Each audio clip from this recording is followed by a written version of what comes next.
Yo tout le monde! Aujourd'hui on se retrouve pour faire une annonce de Cheez-It. Avec Glitchet. Non c'est faux, on va regarder. Son ami imaginaire prend vie durant la nuit. Noah comme avant. Mais en fait... Oh c'est le monde qui dit le... Non c'est faux.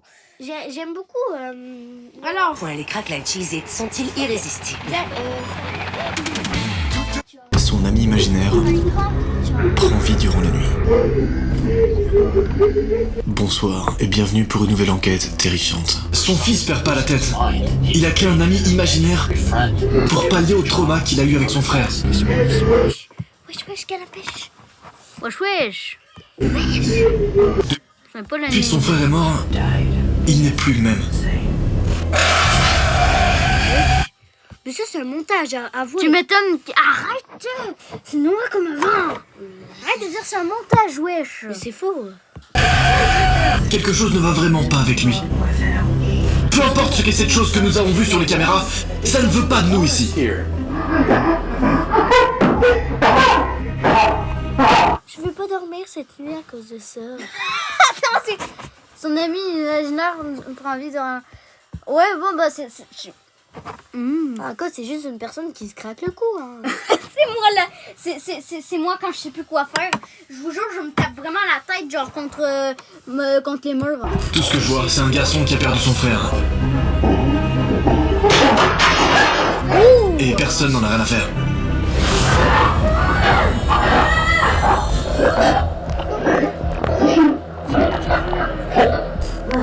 Il a disparu. Je pense qu'il lui est arrivé quelque chose. Parce qu'il est arrivé. Oula.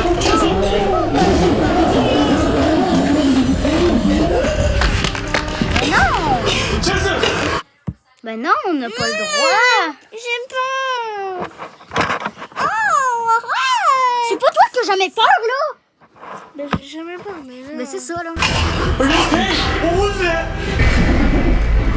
C'est sorti de la pièce. Viens.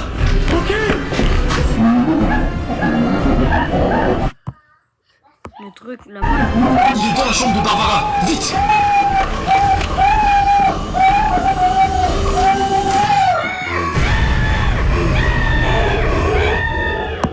Alors.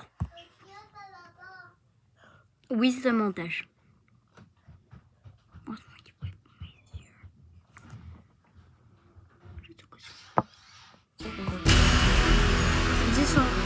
Dans le but de divertir. Aujourd'hui, messieurs, dames, nous allons traiter d'une nouvelle enquête réellement terrifiante. Vous avez été genre 250 000. Attendez une minute, je vais juste... voilà quoi. Hop, comme ça, ça va faire encore plus peur en 1080. Milliards à me l'envoyer. Alors je me suis dit qu'on était obligé de faire une vidéo à son sujet. Dans cette enquête, les deux enquêteurs, Parker et Chester, que vous connaissez très certainement, ont reçu un mail. Et c'est comme ça que tout a commencé. Ils ont reçu un mail d'une mère qui s'appelle Barbara. Elle aurait apparemment perdu un de ses fils dans un incendie. Mais depuis cette perte tragique, son autre fils, Caleb, est devenu mentalement instable. Il s'est senti si seul à la mort de son frère qu'il s'est créé un ami imaginaire. Mais depuis qu'il a créé cet ami imaginaire, sa personnalité a complètement changé. En effet, le fils, Caleb, n'est plus du tout le même depuis qu'il a inventé cet ami imaginaire. Étrange comme contexte, n'est-ce pas? D'ailleurs, si t'aimes bien... Tu vois, c'est très étrange, hein. Qu'en dis-tu, Glitchet? Oui. Mais attendez. Ça veut dire que, admettons, mon garde-robe, je montrais ma chambre à un moment donné. Genre, attendez. Depuis que j'ai mes faux ongles, genre, j'arrête pas de faire des gestes avec mes mains, genre, pour que Glitcher voie mes faux ongles. Mais bon, genre, moi, si je vois ça dans ma nuit, genre, moi, je chiale. Alors moi, j'utilise la baguette de pain qui est à côté de moi, parce que j'ai une baguette de pain périmée en dessous de mon lit. Tu parles de la mienne? Non, j'ai vraiment une baguette de pain en dessous de mon lit. Oui, moi aussi, j'ai une baguette de pain. J'arrive, le truc... Genre, moi, je bouge... Quand moi, je bouge pas de mon lit. Moi, j'ai fait... Oh, connard! Oh, mes oreilles, bordel! Là, tu m'as envoyé une balle sale au bout de la pièce. C'est quoi cette blague? Mais arrête, on n'est pas sur une vidéo comme fou, là. Les enquêtes un peu dans ce style, je te rappelle qu'on a déjà sorti 4 vidéos sur des enquêtes terrifiantes dans le même style. Si tu veux voir l'une d'entre elles, t'as une petite fiche qui s'affiche juste en haut, fais-toi plaisir. Mais oublie pas de revenir sur cette vidéo après. Bref, Caleb, qui était un petit garçon pacifique, est devenu vite agressif et violent avec ses camarades. Il a aussi commencé à voler les sous-vêtements de sa mère et à couper les cheveux des filles à l'école. Comme s'il collectionnait les sous-vêtements et les cheveux. C'est trop bizarre. La maman, Barbara, pense que c'est son ami imaginaire Pour faire ça, faut être juste un énorme pervers. qui lui a demandé de faire ce genre de choses. Elle a peur que son fils perde la raison et elle lui aura envoyé une vidéo comme preuve. La vidéo qui nous sert de preuve au début de l'enquête, c'est celle-ci. Et dites-moi sincèrement ce que vous en pensez. Sur la vidéo, on voit le fils assis sur son lit et il semble parler à quelqu'un qui se trouve au fond de la pièce. Je ne veux pas le faire. J'ai rien fait de mal.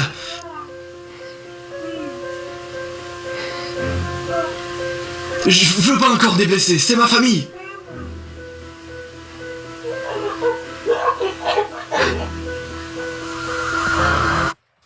Alors non, les... C'est du bruitage de moi qui quand il s'étouffe. Hello. Le petit attrape alors un vase et le jette contre le mur. Barbara leur demande de l'aide pour raisonner son fils avant qu'il blesse quelqu'un d'autre ou lui-même. C'est pour cette raison que les deux enquêteurs prennent leur voiture, prennent leurs affaires, leurs caméras de surveillance et vont directement chez Barbara pour enquêter. C'est là que tout a commencé, messieurs dames. Je vous épargne les détails, les moments chiants où ils préparent leurs affaires et on se retrouve directement sur la route pour aller chez Barbara. 21h02. Parker et Chester se rendent chez Barbara. Chester n'est pas vraiment pour s'impliquer dans... Une minute, désolé, mais glitchette là. Pourrais-tu t'étancer par là? Oui. Parce que moi là, je suis genre un petit peu plus là. Un petit peu plus. Non. Un petit peu plus. Mais là, le dos est pas confortable. Ben, regarde, tu fais ça. Reprenons la vidéo. Toi et tes ongles de vampire dans... C'est comme... c'est comme... Oh non, c'est comme genre dans Hôtel Transylvanien quand il est genre tac tac tac. Pourquoi ça ne marche pas?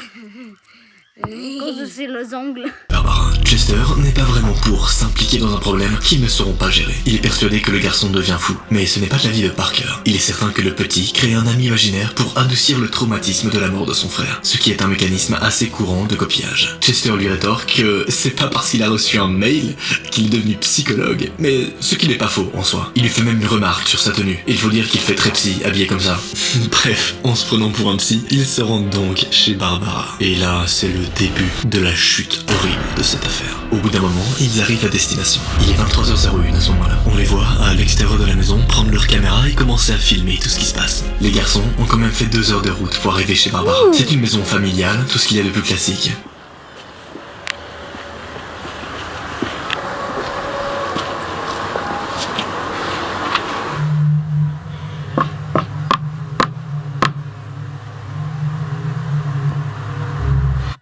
Mauvais signe, ça répond pas. En général, c'est mauvais signe. Attends.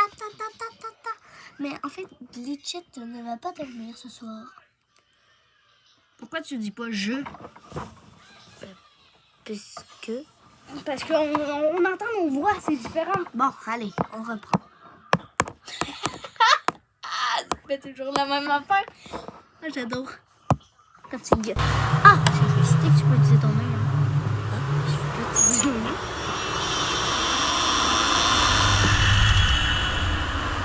Lorsque Barbara le rouvre, il tombe sur une femme un peu étrange qui fait une tête très bizarre. La fille me fait penser à ma tante. Moi, elle me fait penser à la tante de... Ben, la tante May, là, dans Spider-Man, là, de tout premier, là. Mais moi, me fait penser à ma tante. Qui est là? Les gros zooms que j'adore faire, là.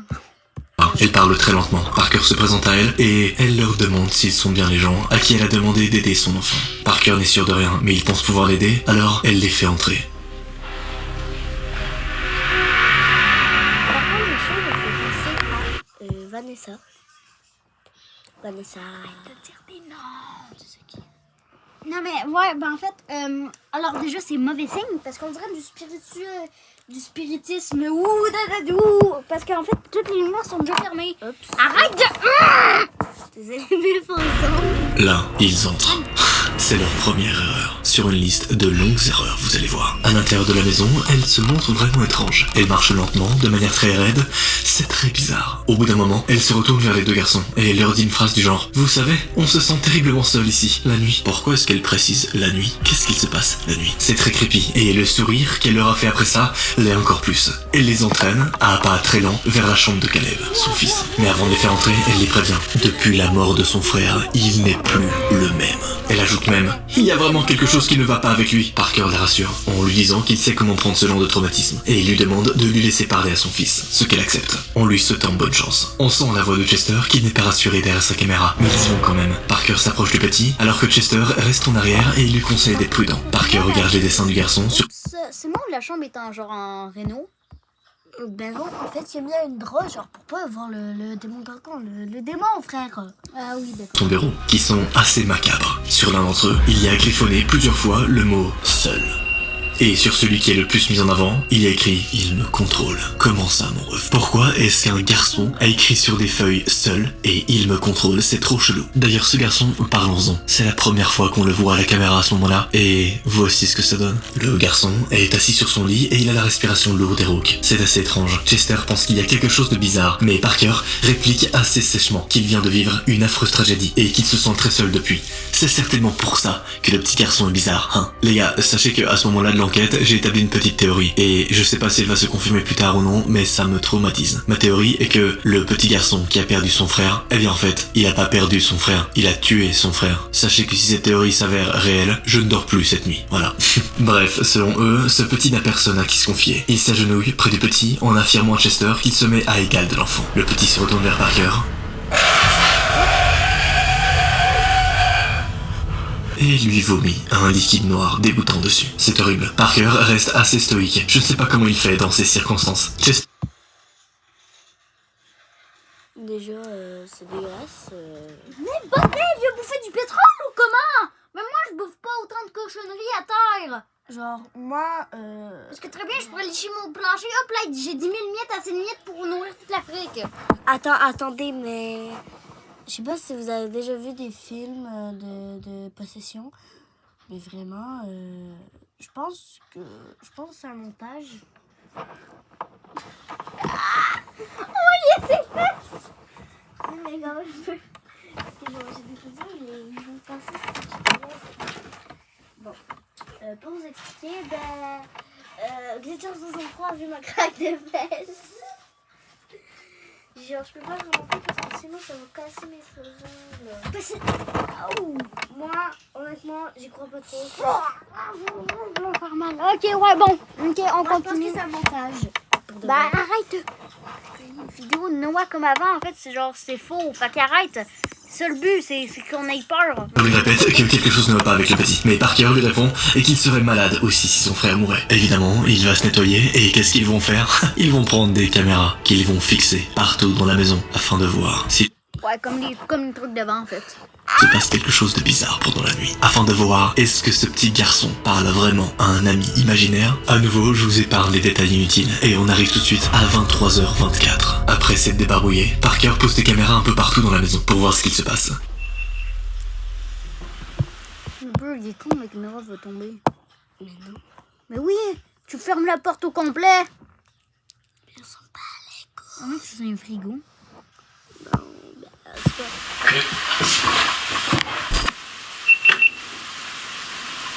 It's good. Cool.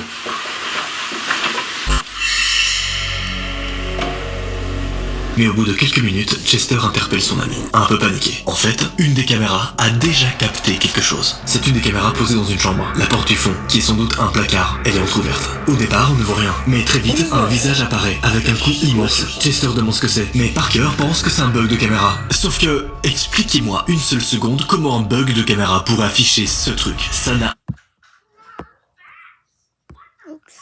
Alors, moi je sais comment.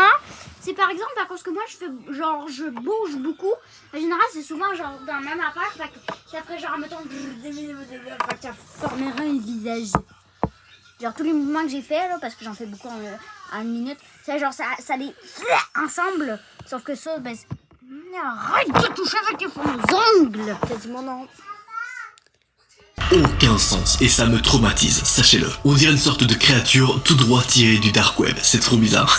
D'ailleurs, en parlant du dark web, il y a plein de personnes qui suivent mes aventures actuellement, car je mène pas mal d'enquêtes sur cette partie cachée d'internet. Si toi d'ailleurs tu veux être au courant de mes enquêtes sur le dark web, je t'invite à rejoindre la team Nostalgie. Une team qu'on a fait exprès pour vous, sur laquelle vous pouvez parler directement avec moi. Si tu veux rejoindre ce groupe secret, clique sur le premier lien en description. Peut-être tu seras sélectionné pour rejoindre le groupe secret de la team Nostalgie.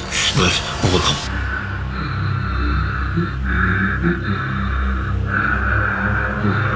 That's not a glitch! Dude, something's there!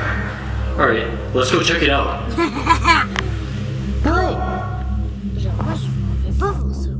Le visage repasse derrière la porte. Chester est certain que ce n'est pas un bug. Il y a bien quelque chose là-bas. Ce qui fait un peu paniquer Parker. Il décide d'aller jeter un coup d'œil. 20 minutes s'écoulent où il ne se passe rien. Jusqu'à 23h52 dans le hall. Malgré les protestations de Chester, ils se rendent à la chambre où ils ont vu la créature apparaître. Lorsqu'ils entrent dans la chambre, tout a l'air étonnamment normal et silencieux. Parker désigne la porte où il pense que le monstre est apparu et il se dirige vers elle. Mais en l'ouvrant, il découvre un simple dressing. Mais les cintres bougent. Étrange. Comme si quelque chose venait de s'enfuir à l'instant. Quand on regarde bien, il y a une trappe ouverte. Il y avait bien quelque chose dans ce dressing. À présent, ils en ont aucun doute. Ils savent qu'ils sont peut-être en danger. Alors évidemment, ils vont appeler la police et partir de cette maison. Et c'est comme ça que se termine. Non, je rigole.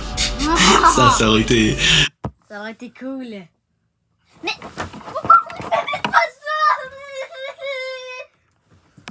touche à rien et touche à rien avec son mot du faux-ongle. Ce que moi j'aurais fait peut-être. Mais non, eux, ils décident de rester. D'ailleurs, vraie question, est-ce que ça vous intéresse un jour que moi, je réalise ce genre d'enquête? Genre que vous, là, les abonnés, si vous vivez des trucs un peu paranormaux, je vous donne genre une adresse mail et vous m'envoyez des mails avec vos événements paranormaux, comme ça moi je viens chez vous, je place des caméras de surveillance et on fait des vraies enquêtes. Une vraie question, en vrai je trouve que ça peut être sympa, mais dites-moi. Bref, Parker décide d'aller voir ça de plus près, alors que Chester reste dans la chambre, un peu inquiet de la tournure des événements. On le sait, Chester est le moins courageux des deux amis, et il s'en fait facilement. Mais alors que Chester explore un peu la chambre, Chester, c'est moi Chester, j'adore le paranormal, sauf que moi, j'entends un craquement de branche, je prends mes jambes à mon cou. Attendez, un jour, on était dans la forêt avec notre cousin. Et genre, on a vu genre un buisson avec une tête de chien. Puis genre, notre cousin il nous disait, ouais, mais dans la forêt, je vois plein de silhouettes noires. Quand on est allé, qu'est-ce qu'on avait? Des silhouettes. À un moment donné, on s'est dirigé vers une. Genre, tout le monde avait peur d'y aller. À un moment donné, on s'est dirigé vers une. Genre, elle s'est téléportée. On sait pas comment expliquer. Puis il y avait des ours dans la forêt. Genre, on était juste en mode, on se casse, c'est ciao! Moi, vu que moi je suis un énorme trouillard, j'ai pris le 4 roues avec mon cousin. Parce que... Ben moi j'avais pas le choix de marcher en vrai. Ouais, Moi j'étais juste en mode spin. Allez, on continue la vidéo parce que là ça va me prendre tout mon stockage. Allez, go! sans trop bouger, on entend comme un petit rire malin, et pas vraiment humain. Et si on regarde bien la porte derrière Chester... Je peux pas regarder, personne ne regarde.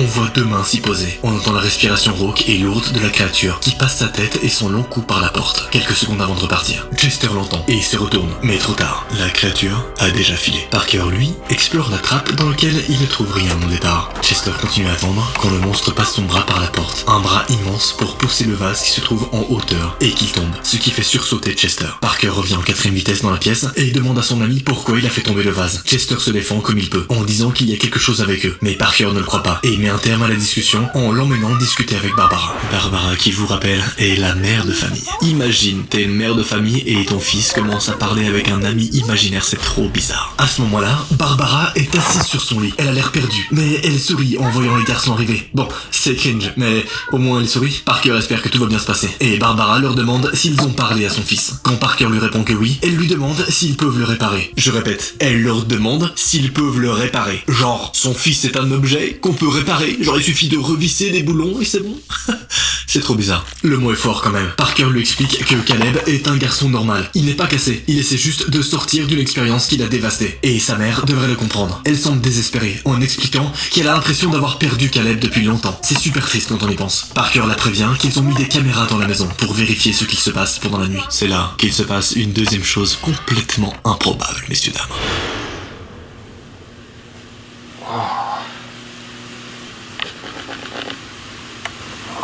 We're just.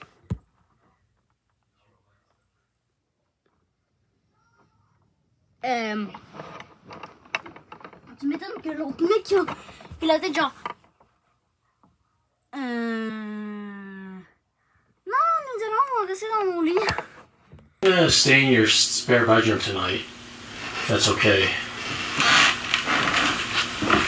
Barbara commence à faire des avances à Chester, en lui disant notamment qu'elle espère qu'il réchauffera son lit pendant la nuit. Mais il affirme que lui et Chester dormiront dans la chambre d'amis. Et corrigez-moi si je me trompe, mais il y a une culotte par terre là, non? Cette enquête est tellement glauque, ça n'a aucun sens. Les deux amis se rendent dans la chambre d'amis, où ils découvrent un... par terre, ben ça peut arriver, là, je sais pas, là. C'est pas, moi je suis pas une fille, là, mais selon moi, il laisse traîner ça, je sais pas. Une mauvaise surprise. Le lit de Chester est sale. Quelqu'un a uriné dans le lit. Ils doivent dormir dans le même petit lit. Mais Parker refuse. Chester met son ami en garde. Il y a quelque chose de bizarre dans cette maison. Parker est assez outré. Il y a quand même un enfant traumatisé dans cette maison. Et Barbara ne semble pas du tout prendre ça au sérieux. Chester, lui, se demande comment Parker peut vouloir rester dans cette maison alors qu'on lui a vomi dessus. La question est plutôt légitime. En vrai, perso, je serais parti en courant. Sachez-le. Parker, lui, a vraiment l'impression... Tout comme moi, en fait. D'être le seul adulte responsable de la maison. Il voit un petit garçon dans la souffrance et personne ne semble prendre son mal au sérieux. Ce qui l'attriste beaucoup. Chester proteste. Il a bien vu quelque chose sur la caméra et cette chose ne veut pas d'eux dans cette maison. Il en est persuadé. Mais Parker a regardé et il n'y avait rien. Ils ne partiront pas tant qu'ils n'auront pas observé le comportement et ils coupent court à la conversation. Ils vont alors se coucher à ce moment-là. Et c'est là que commence la nuit de l'enfer. Messieurs, dames, âmes sensibles, je vous préviens, s'abstenir. Là, en ce moment, si t'as déjà un peu peur, je te conseille de quitter la vidéo. Car il y a un monde où tu ne t'endors pas ce soir en voyant la suite des événements. Je suis navré. Alors, m'en bats les couilles. Moi oui, moi non, je m'en bats pas les couilles. De toute façon, t'en as pas de couilles. Ouais, mais... Moi je m'en vais quoi. On reste. Pas. Ouais, on reste. Essaye de pas avoir peur. À 1h17, sur la caméra de surveillance, les deux garçons se sont endormis dans le même lit. En même temps, Chester n'allait pas dormir dans un lit souillé. Barbara dort aussi. Tout semble très calme dans la maison. You le petit? You l'enfant? C'est quoi ça? C'est juste comment je dors. Oui, je dors. Est-ce qu'elle a des yeux? Je vais arranger. Ah non, elle a un masque comme. Pour cacher les yeux, tu vois le truc là? Ah ouais.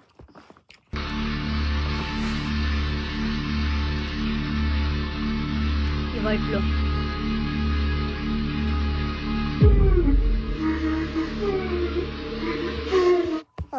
C'est un SCP là ou c'est...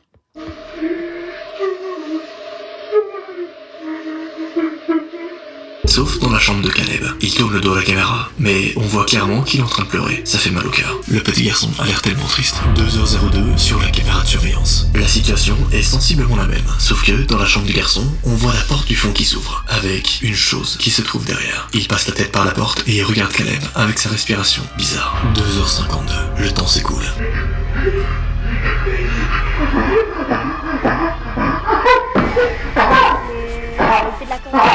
Le garçon supplie la chose qui se met en colère et commence à frapper sa tête contre le mur. Le petit semble avoir très peur, mais ça ne calme pas la chose. Bien au contraire, il balance un objet dans la chambre, puis...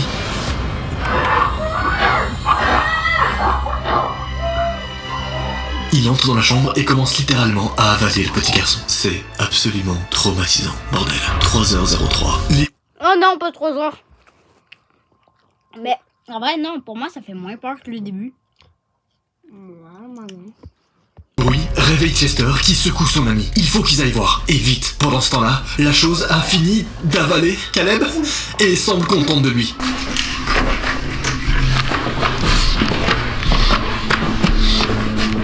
Les deux garçons se précipitent dans la chambre du petit garçon, le plus vite possible. Mais sa chambre est vide. Il n'y a plus rien. C'est comme s'il ne s'était rien passé. Sauf que le garçon, lui, n'est plus là.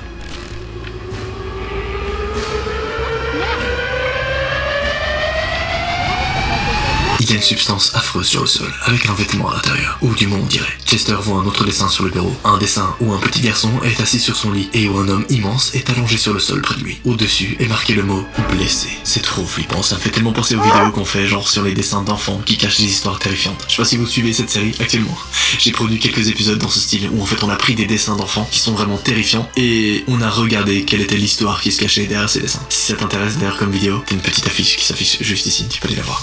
Bref, en fait, on réalise à ce moment-là que l'enfant appelait à l'aide depuis un moment. Et si sa mère avait vu les dessins, elle aurait compris que quelque chose de grave se passait. Le petit a manifestement disparu. Et Chester est persuadé que quelque chose lui est arrivé. Soudain, Chester est projeté contre le mur. Apparemment, le monstre ne se voit pas à l'œil nu, mais la caméra le capte. Le monstre le tient par la gorge et Chester se débat pour se libérer de son étreinte. Mais c'est un peu compliqué quand on ne voit pas son agresseur. Parker est choqué et se demande ce qui se passe parce que lui non plus ne voit pas le monstre, qui lâche subitement Chester. Il tombe violemment sur le sol en se demandant ce qui vient de lui arriver. Soudain, ils s'arrêtent. Ils entendent des pas lourds dans le couloir. Parker va voir lentement, doucement, mais rien. Alors que, quand il se retourne, il pointe le couloir du doigt en criant. Sur la caméra, on voit la créature dans le couloir, accrochée au plafond. Quand la créature se s'est découverte, elle fuit dans le couloir. Alors les deux garçons partent à sa poursuite. 3h06 du matin, là, les événements s'enchaînent à une vitesse phénoménale. La créature fuit dans la maison, et les garçons partent à ses trousses. Le monstre entre dans la chambre de Barbara, ce qui n'augure rien de bon.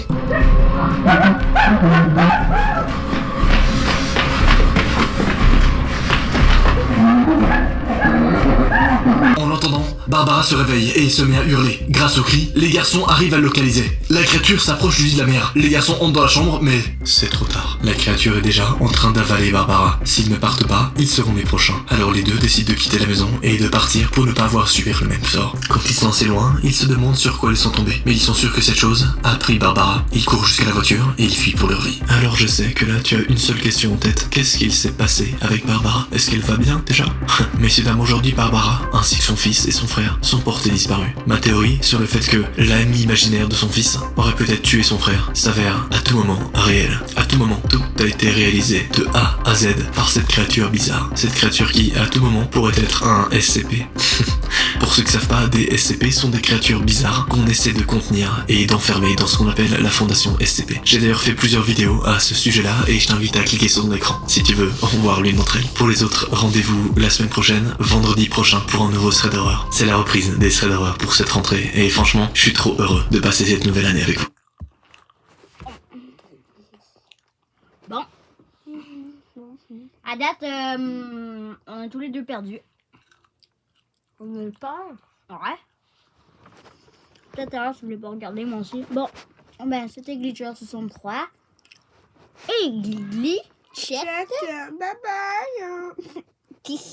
Comment est-ce que tu le dis? Bébé. J'espère que vous Ciao et à la prochaine. J'espère que vous allez faire des beaux cauchemars. Bye.